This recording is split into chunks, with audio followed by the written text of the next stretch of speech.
గోవిందాయ నమః. కృష్ణం వందే జగద్గురు. భగవద్గీత 4వ అధ్యాయం జ్ఞానకర్మ సన్యాస యోగము 1వ శ్లోకం. శ్రీ భగవానువాచ ఇమం వివస్వతే యోగం ప్రోక్తవానహమవ్యయం వివస్వాన్ మనవే ప్రాహ మనురిక్ష్వాకవే బ్రవీత్. శ్రీకృష్ణ పరమాత్మ అర్జునుడితో చెప్తూ ఉన్నాడు, నేను నిత్య సత్యమైన ఈ యోగమును సూర్యునకు తెలిపితిని. సూర్యుడు తన పుత్రుడైన వైవస్వత మనువునకు దీనిని బోధించెను. ఆ మనువు తన కుమారుడైన ఇక్ష్వాకునకు ఉపదేశించెను. అంటే భగవద్గీత ఎప్పటి నుండి ఉంది? అనాది నుండి, అంటే ఆరంభం నుండి ఉంది. ఎవరి దగ్గర ఉంది? జ్ఞానము ఆ పరమాత్మలోనే ఉంది. ఎవరి నుండి ఉపదేశించబడింది? ఆరంభం నుండి కూడా పరమాత్మ నుండే ఉపదేశించబడింది. మొదట పరమాత్మ భగవద్గీతను ఎవరికి ఉపదేశం చేశారట? సూర్య భగవానుడు, ప్రత్యక్ష దేవుడు, ప్రత్యక్ష దైవమైన సూర్య భగవానుడికి ఉపదేశం చేశారట. సూర్యుడు ఏం చేస్తున్నాడు? ఈ లోకాలన్నిటినీ కూడా వెలిగిస్తున్నాడు. సూర్యకిరణాలు లేకపోతే మొత్తం అంతా కూడా లోకమంతా అంధకారం అయిపోతుంది. సూర్యుడి వల్లనే జీవులలో ఒక చైతన్యం అనే శక్తి కలుగుతుంది. జీవులకు ప్రాణాధారమైన శక్తి సూర్యుడి నుండే ఈ లోకానికి లభిస్తుంది. ఆ సూర్యుడు భగవద్గీత పరమాత్మ నుండి తెలుసుకొని ఆచరిస్తూ ఈ లోకాన్ని వెలిగిస్తూ ఉన్నాడు. ఏమిటట ఈ భగవద్గీత అంటే? నిత్య సత్యమైన యోగము. నిత్యం అంటే శాశ్వతము, సత్యము, నిజమైనది, వాస్తవమైనది. పరమాత్మ స్వరూపము సత్యం, పరమాత్మ స్వరూపము శాశ్వతము. కాబట్టి శాశ్వతమైన సత్యమైన ఈ భగవద్గీతనట ఆరంభంలో పరమాత్మ సూర్యుడికి ఉపదేశం చేశాడట. సూర్యుడు ఏం చేశాడంటే తన పుత్రుడైన వైవస్వత మనువు నుండి మానవులందరూ ఏర్పడ్డారు, సమస్త ప్రాణులు ఏర్పడ్డాయి అన్నమాట. మనువుకు అంటే తన కుమారుడికి ఆ పరంపరలో ఉపదేశం చేయడం జరిగిందట. మనువు భగవద్గీత అనే జ్ఞానాన్ని పాటించి చక్కగా జీవరాశులన్నిటినీ ఏర్పాటు చేశాడు. ఆ మనువు పుత్రుడైన ఇక్ష్వాకు చక్రవర్తికి భగవద్గీతను పరంపరలో ఉపదేశం చేయడం జరిగింది. ఇక్ష్వాకు వంశము అంటే సూర్యవంశము. సూర్య చంద్ర వంశాలు ఉంటాయి.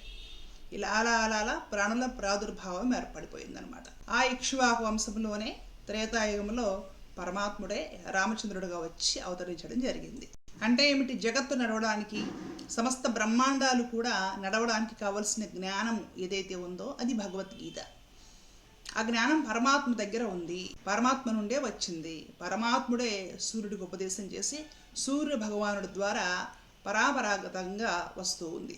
అయితే ఈ మధ్య నేను ఒక వ్యాఖ్యానం వినడం జరిగింది. ఒక మహానుభావుడు చెప్తున్నాడు కదా, ఈ శ్లోకం చెప్పి దానికి తాత్పర్యం తప్పుగా చెప్పడం జరిగింది. మహాపండితుడే. భగవద్గీత కృష్ణుడు తన పూర్వీకుల నుండి నేర్చుకున్నాడు, పూర్వీకుల నుండి తెలుసుకున్నాడు. మా పూర్వీకుల దగ్గర ఉంది భగవద్గీత, నేను తెలుసుకున్నాను అని చెప్పడం జరిగింది 4వ అధ్యాయంలో అని.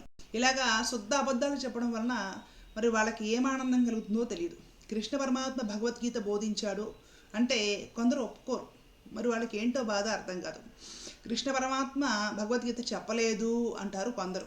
చెప్పాడు, కానీ తన పూర్వీకుల నుండి తెలుసుకొని చెప్పాను అని భగవద్గీతలోనే ఉంది అని చెప్తాడు ఇంకొక ఆయన.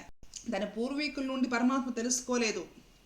మన పూర్వీకులకి పరమాత్ముడే ఆయా యుగాలలో ఉపదేశం చేయడం జరిగింది. తర్వాత మనకి శ్లోకాలలో వస్తుంది ఆ విషయం. అర్జునుడు అడుగుతాడు, స్వామి నీవు ద్వాపరయుగం వాడివి, సూర్యుడు అనాదిగా ఉన్నాడు, అప్పుడు ఎలా ఉపదేశం చేశావు? తన స్వరూపాన్ని పరమాత్మ వివరించడం కూడా జరుగుతుంది. ఇంత స్పష్టంగా భగవద్గీతలో ఉన్నా కూడా కొందరు భగవద్గీత కృష్ణుడు చెప్పలేదు, లేదంటే తన పూర్వీకుల నుండి తెలుసుకున్నానని చెప్పాడు. ఏంటో ఈ మాటలు అర్థం కాదు. పూర్వీకుల నుండి తెలుసుకోలేదు. మన పూర్వీకులకు కూడా అనాదిగా పరమాత్ముడే సాంగోపాంగంగా పరంపరాగతంగా భగవద్గీతను బోధిస్తూ వస్తున్నారు. ఎందుకు అంటే గీతా జ్ఞానం లేకపోతే సృష్టి నడవదు, బ్రహ్మాండాలు నడవవు. మనకు అసలు లోకంలో చైతన్యం అనేది ఉండదు భగవద్గీత లేకపోతే.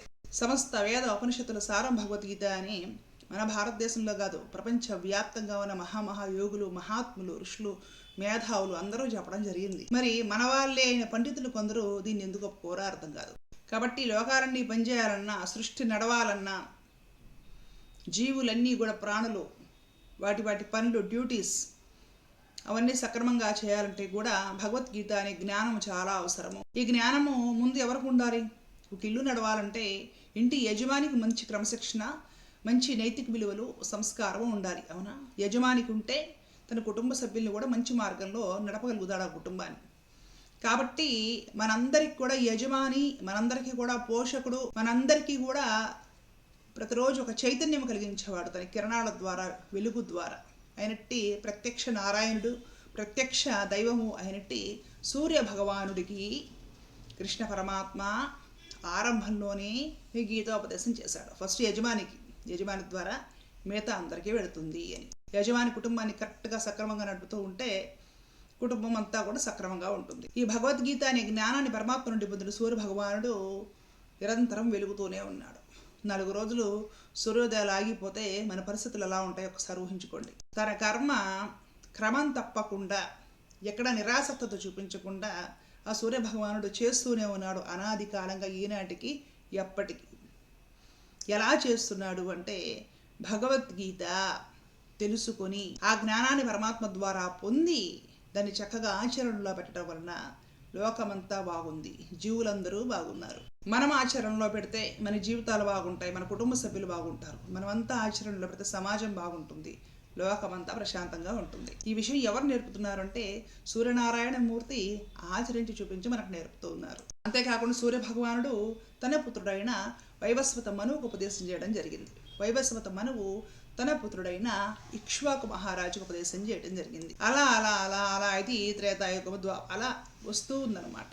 మధ్యలో కాస్త లుప్తమైందట. మరలా పరమాత్మ ఇప్పుడు అర్జునుడి మార్గంగా బోధించడం జరిగింది. అంటే భగవద్గీత ద్వాపర యుగంలో వచ్చింది కాదు, అనాదిగా ఉన్న జ్ఞానమే ఇది. దాన్ని మరలా ఇంకోసారి కృష్ణ పరమాత్మ పునః అర్జునుడికి బోధించడం జరిగింది. మరి అనాదిగా బోధించింది ఇంకెవరన్నా అంటే ఇంకెవరూ కదా, అనాదిగా బోధించింది ఆ నారాయణుడే.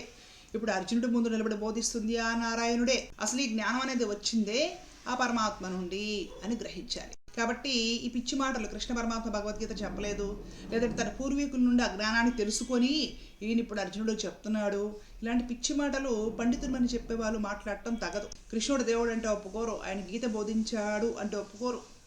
మరి ఒప్పుకోకపోవడం వలన వీళ్ళకి ఏం ఆనందం, ప్రయోజనము కలుగుతుందో మనకు అర్థం కాదు.